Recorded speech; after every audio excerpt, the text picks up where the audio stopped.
Hello everyone and welcome to this episode of the Magical Human Show. I always forget to say magical and just call it the Human Show. Magical Human Show. Forgive me my cough. I've got a terrible cold. School holidays isn't always the way. They always come home with germs. He's fine. I'm full of it. Can't sleep from the coughing, so it's really great. However, we're coming up to a full moon, which I think is at the weekend, Claire, and we've also got the 222 portal today because it's the 20th of the 2nd, which is 3 2s, which is a good time for manifesting. Is that correct? Expand, please. June's raising her eyebrows at me like, go on. Waiting for you. Yeah. Okay, well, I'll talk about the moon. June, you can talk about the portal, because you were mentioning something that you'd read earlier, so that would be relevant to this. But yes, indeed, we have a full moon on Saturday at around 12:30 p.m. And this is a full moon in Virgo.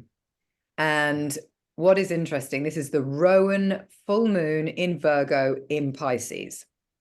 So breaking that down for everyone into plain English, Pisces is the final zodiac sign. So Pisces is all about it's kind of intuition, emotion. People might find themselves being more emotional than they expected to be at this time of year, or even remembered that they were going to be at this time of year. But Pisces month is a kind of release month because we've been doing all this hard work around like ancestral karma, that still will continue, but kind of our personal journey. We're coming into spring. So there's kind of, we've done all this work. There needs to be release of it. And tears is a wonderful way to alchemize release. So we've got the Pisces energy, and Pisces is also really mutable. So it goes with the flow. It's very much all about flowing with life. But then Pisces is allergic to lists, maps, anything like that. They like to just intuit their way forward. Then we have Virgo. Virgo is the perfectionist, the virgin, the kind of give me the structure, give me the routine, give me the fine details. So you can imagine there's a bit of that, but there's also kind of earth and water together. The elements really work well together. So the Virgo moon's going to give some structure to some of these emotions. So going to help kind of channel them a bit, give us the kind of ability to analyze the depth in them. And then because it's Rowan full moon, that's bright light, bright fire. So we can use the energy of the Rowan tree, the fire cleansing, to clear the things that we need to let go of. So in short, it's emotional. You're going to see clearly the finer detail, the analysis, and then it's about clearing, using elemental fire in elemental water, in elemental earth.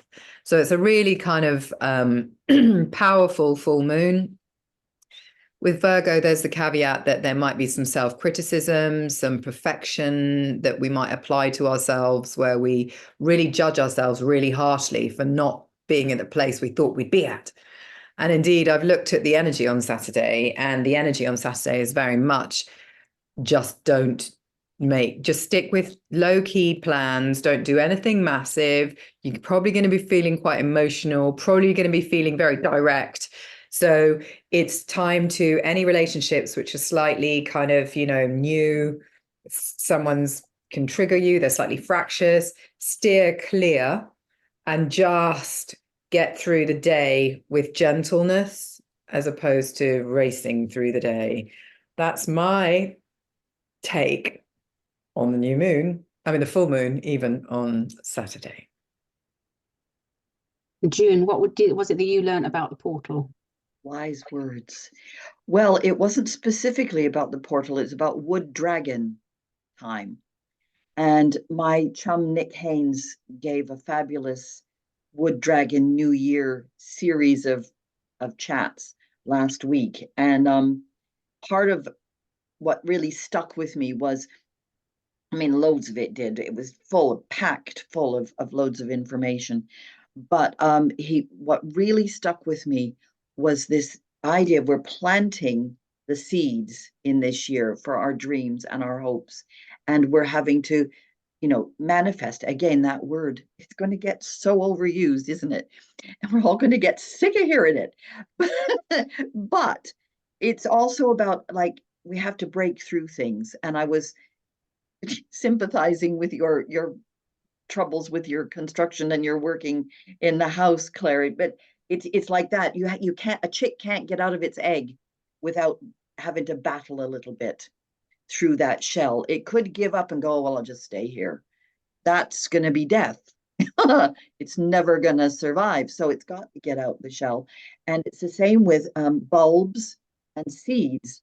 There's a great potential in every single seed and bulb, but they can't do it without a huge amount of effort to get out and to break through and start to grow roots down, stems up, etc.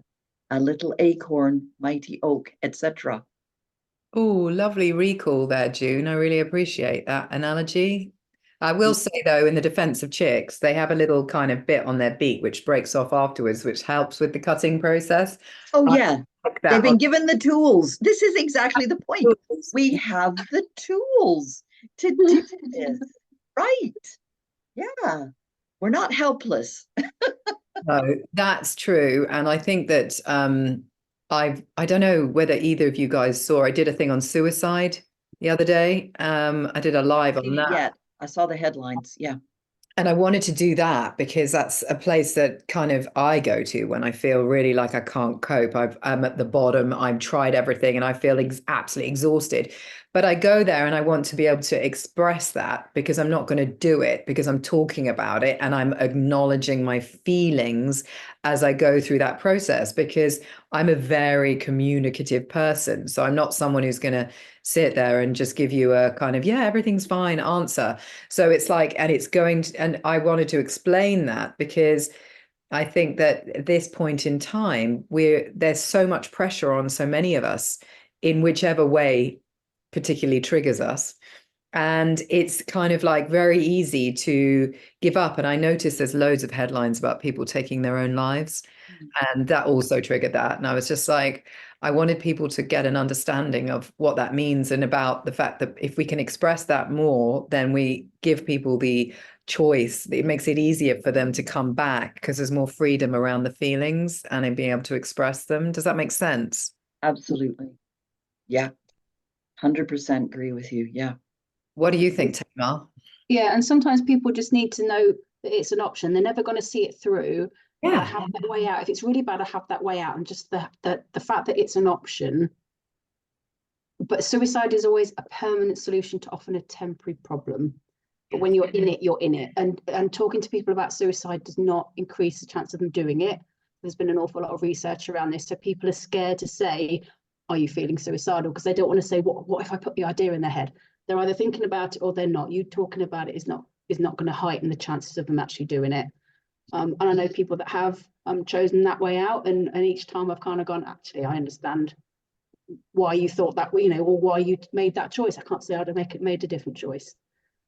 So there's a lot of shame around suicide, and I think people are under an awful lot of pressure at the moment. Economically, things are very hard. The cost of living is really, really hitting people, and you can see how people get into such a state that they see no other way out. And so we are going to see an increase, and until things change, we're going to continue to see that increase. I think we had a couple of suicides in my local area during the pandemic, because I think from what I know, the people were already struggling, and then that was kind of the last thing. Then they were locked in their houses and couldn't do anything, and it really was the last kind of straw for them. So we need to take the shame out of it, I think, because I think the terminology used to be committed suicide, and now we say died by suicide, because it's a choice that someone's made, and it's their life and it's their choice, and I think you have to respect it. If they're asking for help and not getting it, then there's a societal problem. But for some people, that is what they want to do, and there's something about respecting that. I like there's that place, isn't it? Is it what country is it where you can go to? Euthanasia. Yeah. Switzerland. And end of life care. And you see, one of the communities that I'm a part of, it's like what do you call it? Chronic illness, and it's progressive, and people get to a point where they're not going to get better, and it kind of helps them have that control over that last moment. You know, it doesn't have to be horrible, it doesn't have to be painful. You can kind of have that ownership and make it beautiful, because passing can be beautiful. You can have a beautiful death. It doesn't always have to be horrid. And it's more, I guess the horridness is for the people left behind that miss you and lose you. But it doesn't have to be scary. It doesn't have to be dark.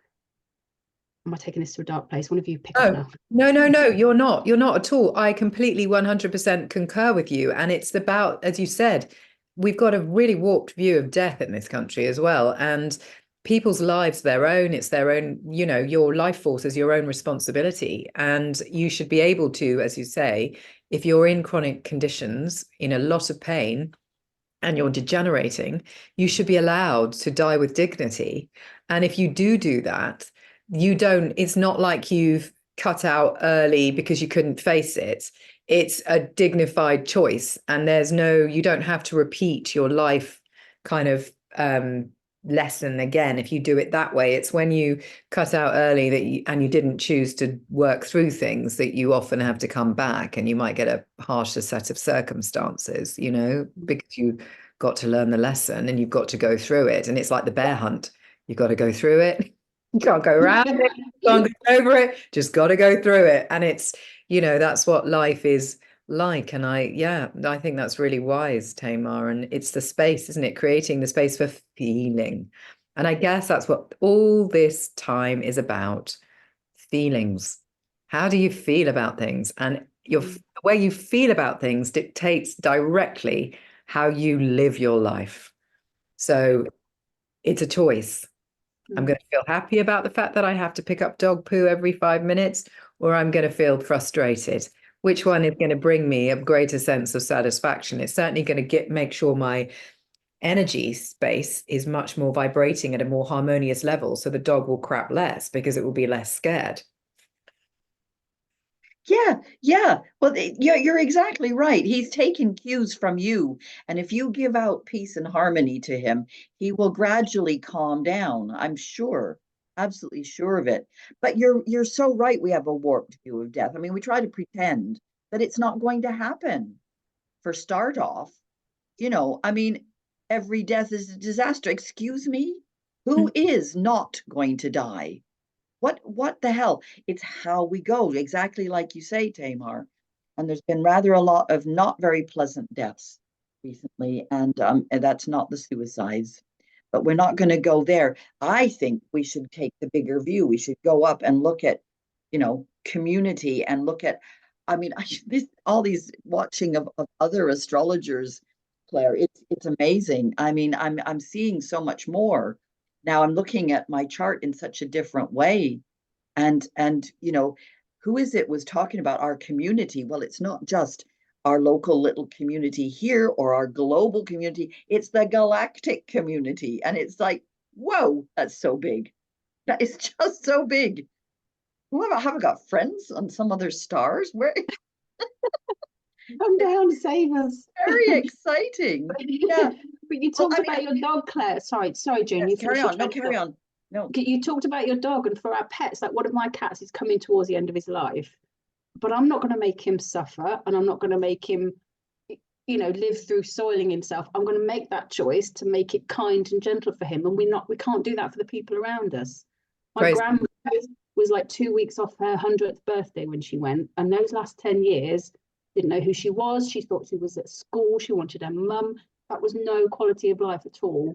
But you can't withdraw care. But that was hideous for her. I don't want to live that long. God shoot me. So there's something around a kindness that we can do for animals, but you can't do it for the loved ones. Oh, I know, man. I don't really want to go into this too much, but my dad had a horrible last week of his life, and pretty horrible leading up to that. And palliative care is not the kind death that people imagine it might be. It's withdrawal of food and water and watching people gradually disintegrate. And they're given drugs so they cannot talk about how they feel. They can't communicate. Everyone goes, oh, well, they're not suffering. The only way you know they're not suffering is they're immobilized and they cannot speak. and they're trapped. And that is what has happened to an awful lot of people over these last few years. And it's cruelty beyond belief.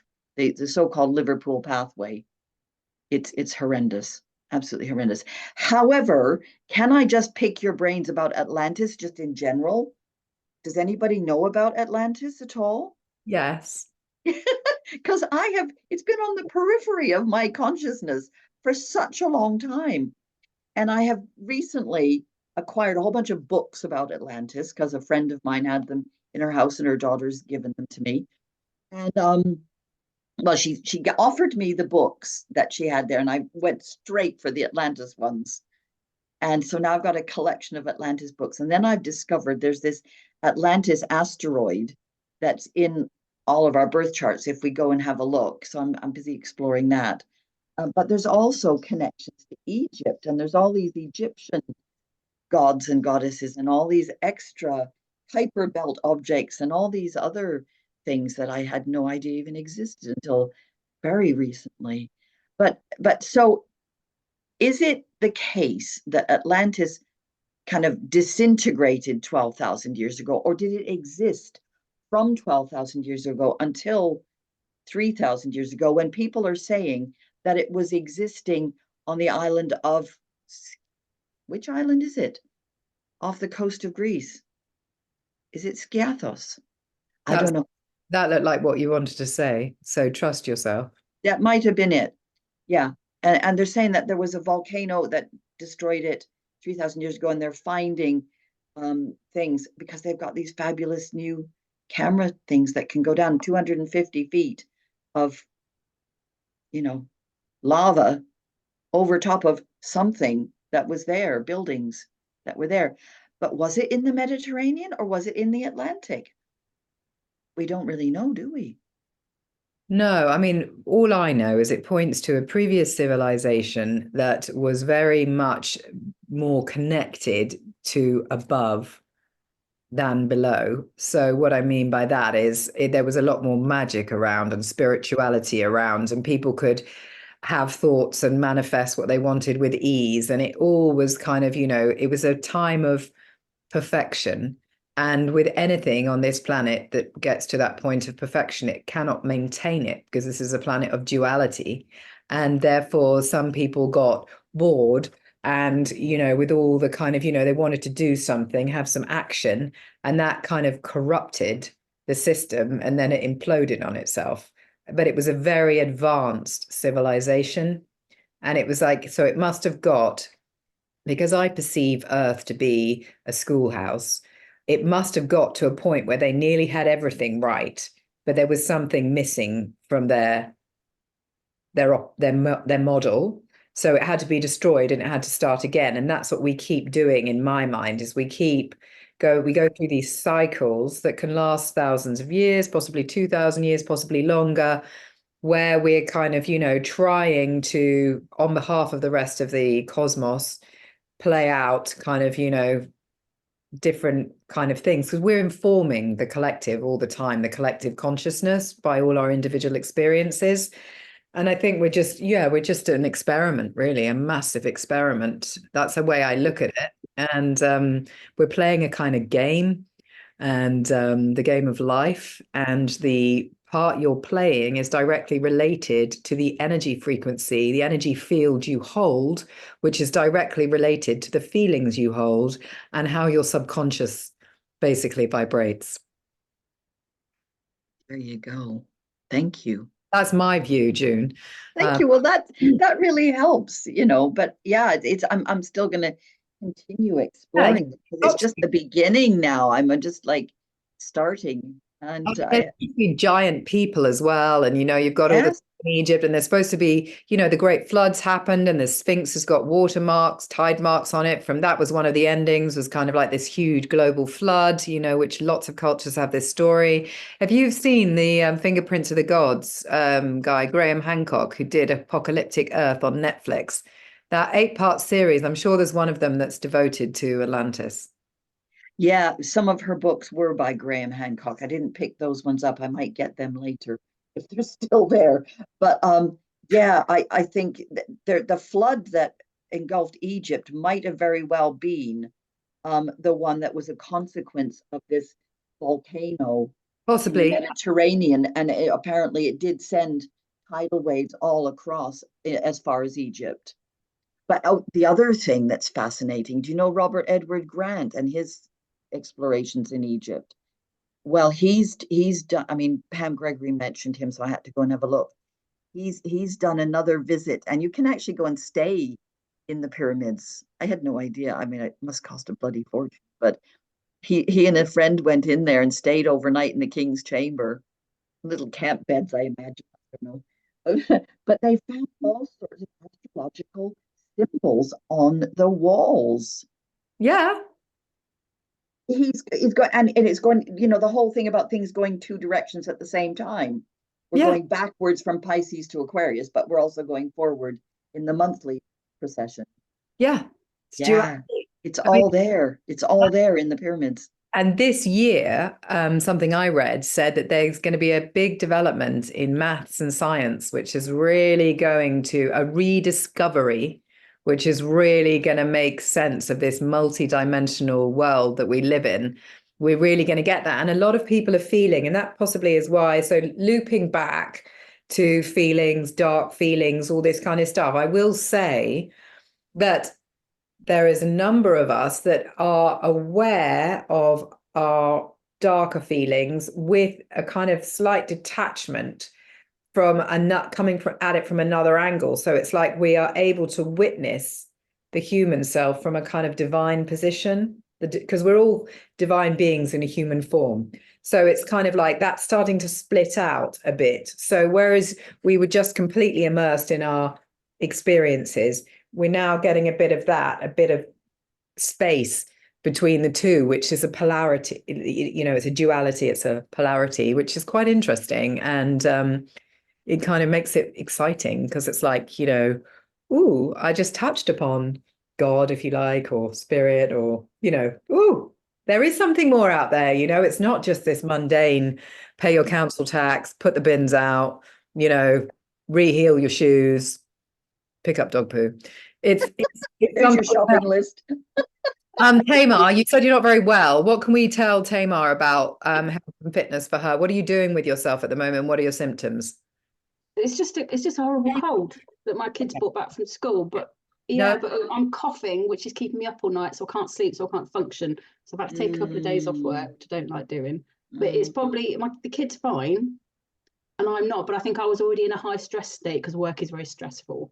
So I think this is kind of my immune system just kind of crashed. You're purging something.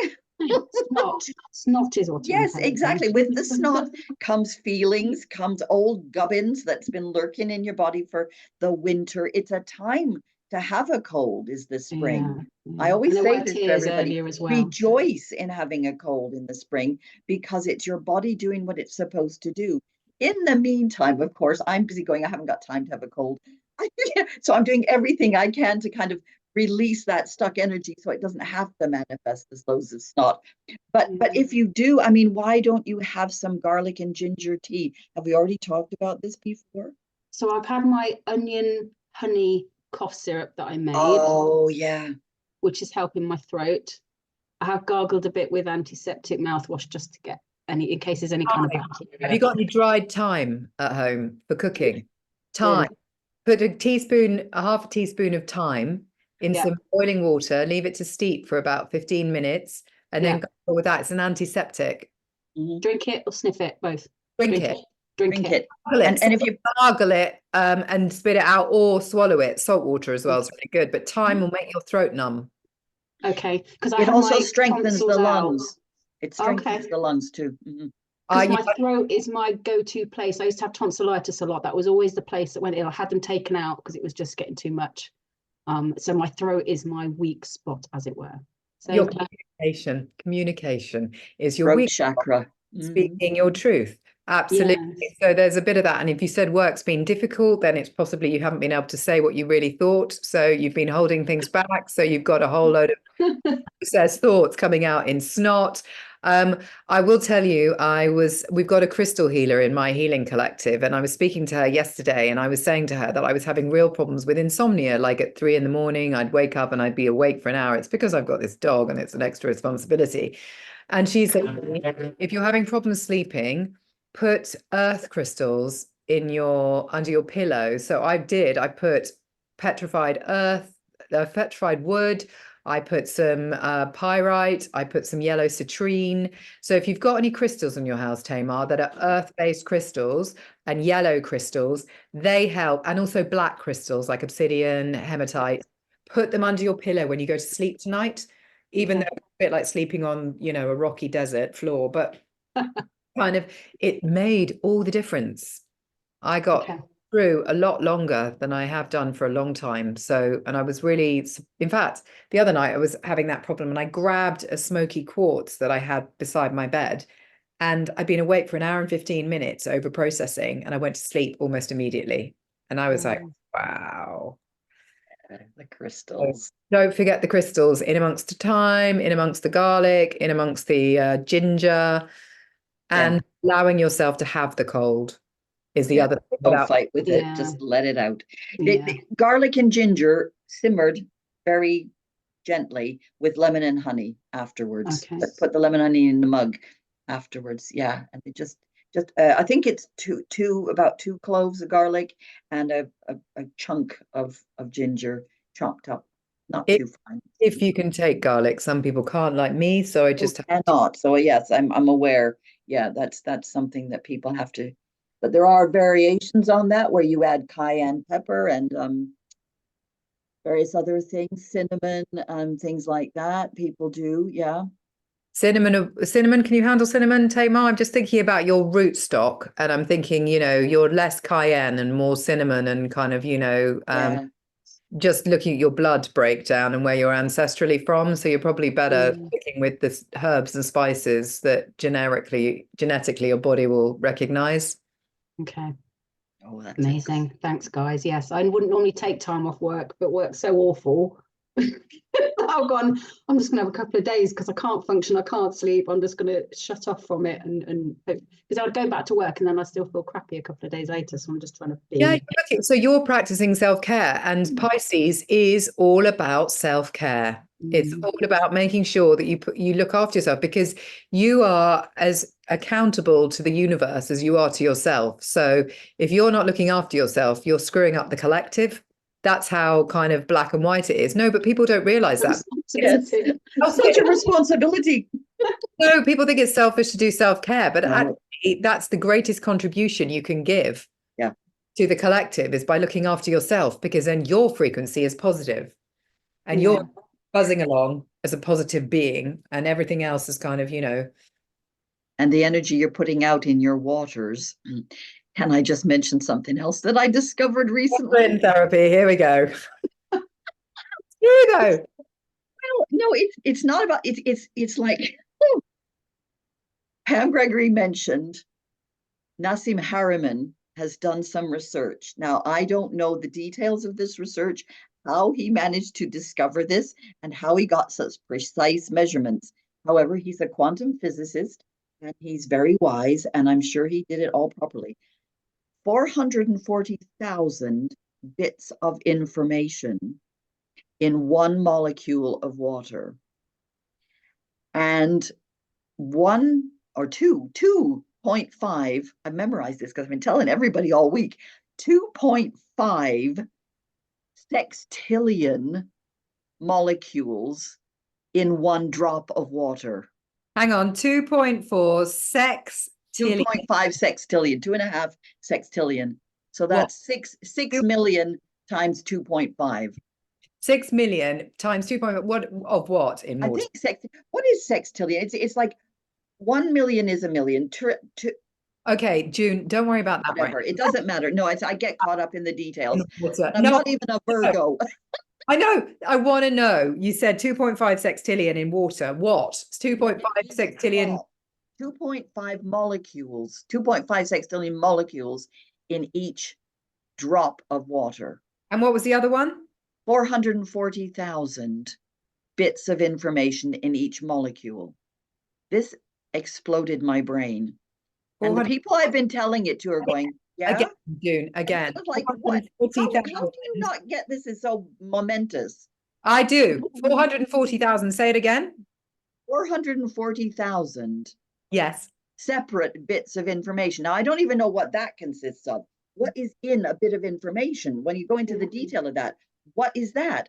And then I went, how the hell is there so much room in a molecule of water for all these to not bump into each other? And of course, it's the two things are true at the same time. It's minute, but it's also the whole universe is in that drop of water. And so there's plenty of space. There's loads of space. Ant-Man and Quantum Mania. Whoa. Yeah. It's yeah, and I did know about the quantity of water because somebody told me in the amount of information it could record in something like DVDs and CDs. I had like a figure around that, but I've forgotten it.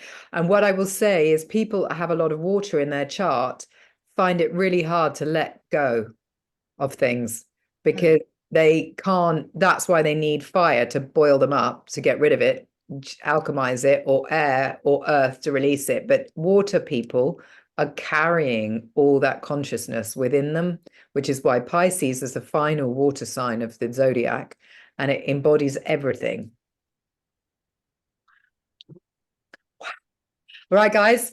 On that note, astrological chat. So to summarize, the last few sessions is a bit about what we're moving into, what we're planning, what are we going to be doing in the new year. And the point we're up at the moment is the clearing out and the cleaning of the stuff. So I'll be interested to see what happens next time when we meet on the next new moon. Thank you, ladies, for your contribution as always, and we'll see you all in a couple of weeks. Thank you, everyone. Bye.